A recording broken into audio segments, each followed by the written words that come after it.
a butternut squash tart with goat cheese and caramelized onions. Firstly, we're going to chop our onions pretty thin. Also a good excuse to cry if there's any reason you have to cry. Now let's get some oil in here and get the onions going over medium-low heat. It's going to take probably 35 to 40 minutes, so you don't want to rush this.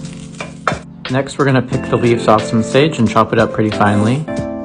To a bowl, we're going to add some sage, the caramelized onions, the goat cheese, some paprika, pepper, salt, and some chili flakes. And just get it all mixed and incorporated.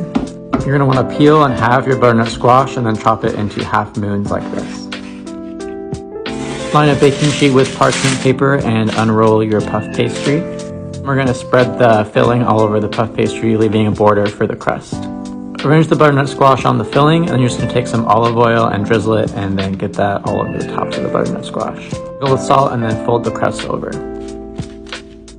Last step, we're just going to do an egg wash so the crust gets nice and golden brown.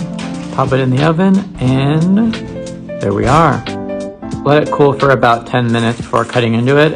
It's good room temperature, cold, or hot, so enjoy.